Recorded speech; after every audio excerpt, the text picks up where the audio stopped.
बंगला number 17। एक रहस्यमयी कहानी 3 दोस्तों की। विक्रम, सुनील और जॉन की, जो अपने छोटे से गांव से बड़े सपनों के साथ बंबई शहर में नौकरी की तलाश में आते हैं। तीनों बचपन के दोस्त होते हैं, जिन्होंने साथ में पढ़ाई की थी और अब जीवन में कुछ कर दिखाने की तमन्ना रखते हैं। बंबई की भीड़, शोर और संघर्ष ने उन्हें झकझोर कर रख दिया था। सुनील और विक्रम जैसे सीधे सादे लड़के, जिन्होंने कभी गांव से बाहर कदम नहीं रखा था, अब ठोकरें खा रहे थे। जॉन, जो पहले से ही अपने पिता के बिजनेस में संघर्ष कर चुका था, थोड़ा समझदार और व्यावहारिक था। एक शाम जब न नौकरी मिली न रहने की जगह, तीनों मायूस होकर एक छोटे से होटल में खाना खाते हैं।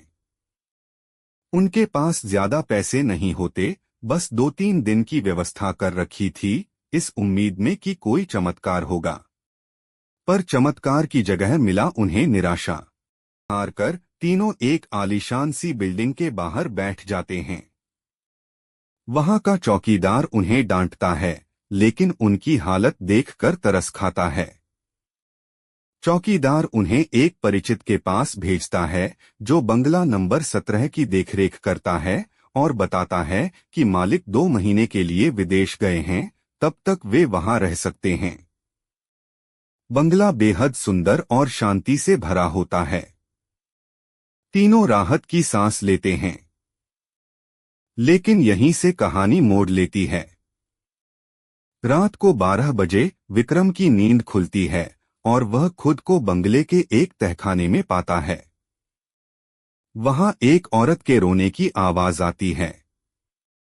अगले ही पल वह अपने बिस्तर पर होता है, पसीने में भीगा हुआ। दोस्त उसकी बातों को सपना समझते हैं। अगली सुबह एक रहस्यमयी औरत विक्रम को एक चिट्ठी देती है, जिसमें एक पते पर नौकरी मिलने की बात लिखी होती है। तीनों वहां जाते हैं, जहां एक बड़ी कंपनी का ऑफिस होता है। सिक्योरिटी गार्ड उन्हें अंदर भेजता है, क्योंकि चिट्ठी पर खुद कंपनी मालिक के हस्ताक्षर होते हैं।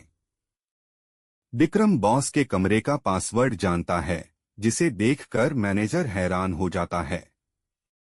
कुछ देर बाद जब कंपनी के मालिक को यह खबर मिलती है, तो वह घबराकर कॉल करता है, क्योंकि वही बंगला नंबर 17 कभी उसका था।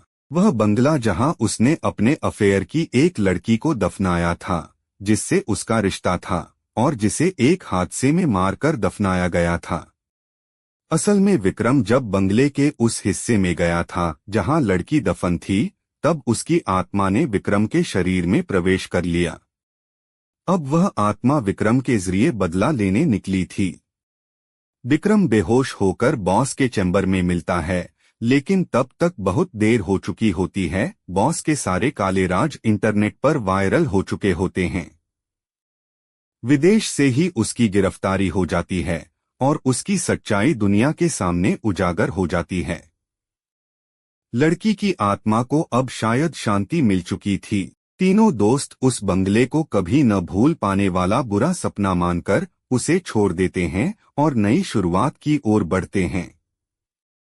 बंगला नंबर 17 इंच अब भी वहीं खड़ा है, पर कोई नहीं जानता कब फिर कोई नया मेहमान आए और पुरानी कहानियां फिर से जी उठें। बस ऐसे ही आप हमारी वीडियो देखते रहे। धन्यवाद।